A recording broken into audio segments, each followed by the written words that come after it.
What's up, YouTube? Mr. Music Fan here, continuing my At the Drive-In series, and I'm going to do a quick review of the band of At the Drive-In's second EP, Alfaro Vive Carajo, released in 1995. So let's just get straight down to it. So in comparison to the Hell Paso EP, the sound of the second EP it shows a clear progression from Hell Paso. In other words, the music is much more punkier, it's more intense, way more energetic than El Paso. And the songwriting at this point starts to convey a sense of an emotional jeopardy in a way. But yet it has a strong do-it-yourself stubbornness, that has been very definitive of the punk rock movement, especially around the especially around the 1990s, and also their sound in general. And so this EP is a refinement. It is a refinement of where the band started out with El Paso. Like Jim and Cedric really learned how to tighten their music and their songwriting strengths and refine them so much to the extent that songs like Bradley Smith and Instigate the Roll, they're much, you can say El Paso was them, like, like just being there, they were still a little bit hesitant to come out of their shell. Alfaro finds them just breaking away from that shell and just exploding, like it's much more energetic than El Paso.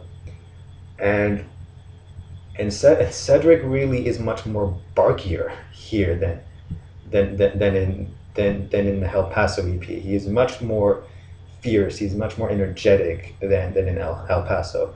Sure, there are some points in El Paso in the three songs that he is intense, but Alfaro finds him much more, comfortable, you know, much more freer to scream and bark as he pleases. So you really get more of an intense, intimate performances with Alfaro in comparison with El Paso. So so my personal favorite song from this EP has to be Circuit Scene, because I just love Jim and Cedric's vocals in the chorus. Just them singing off each other in those choruses. It creates this drive that pulses throughout the song. I think a second favorite for me would be Plastic Memories, because it starts out really, really hushed in the beginning, and then suddenly in comes the band, and Cedric and Jim are screaming like, "She's mad at me, mad at me." It's a really high-paced, energetic song. So I don't think I have a least favorite here, but if I have to pick one, and I'm really sorry about this, but it has to be Ludvico Drive-In, which coincidentally also has two girls who sang up as back vocalists in the song's chorus, whose names were Laura Beard and Sarah Reisner, who were friends of Cedric's. And sadly, after the release of EP 2 years later, they would sadly die of a car crash. And then Cedric would then later write Napoleon's Solo off of In Casino Out, their second album, and dedicate that song to their memory. So that's really cool.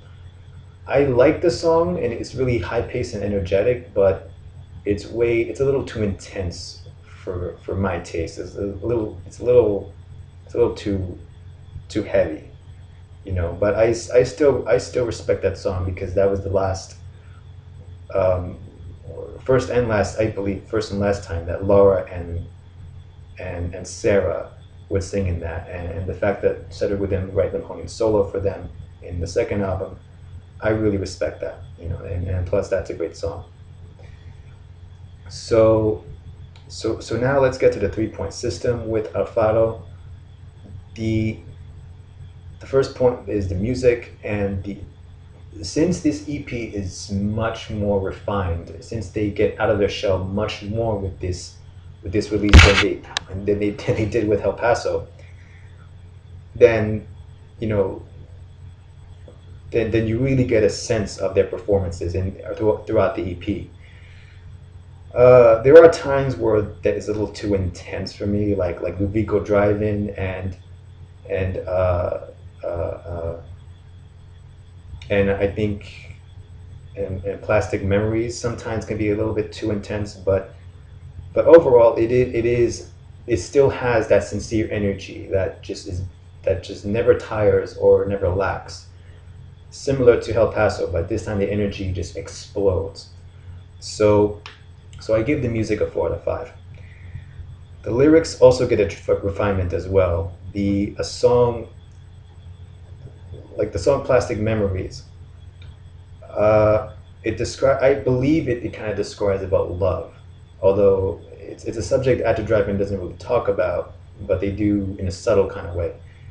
And I'm willing to argue that the song Circuit Scene can be considered to be a lyrical precursor to One Arm Scissor, because it definitely has that One Arm Scissor like lyrics, like I'll fight my way, charge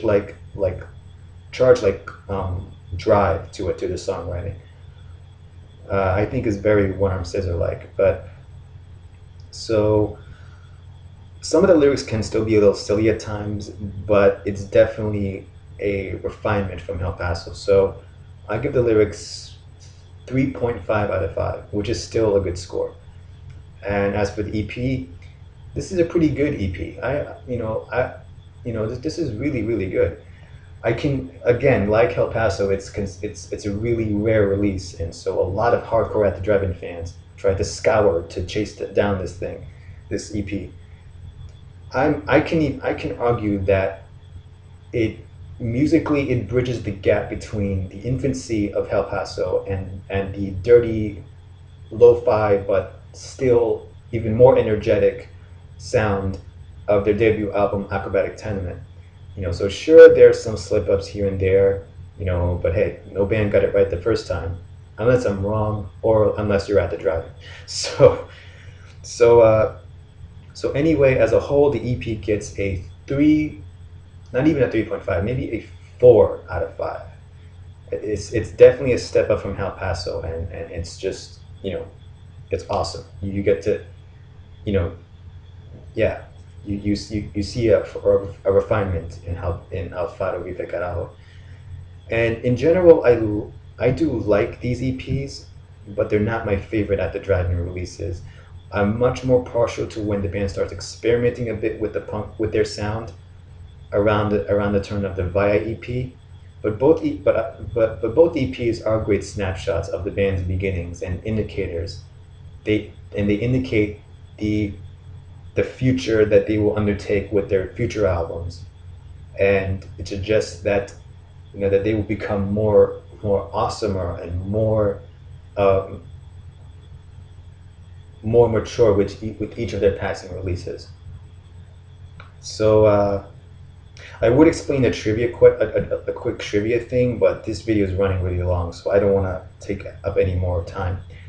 But I will post the trivia in the description bar below.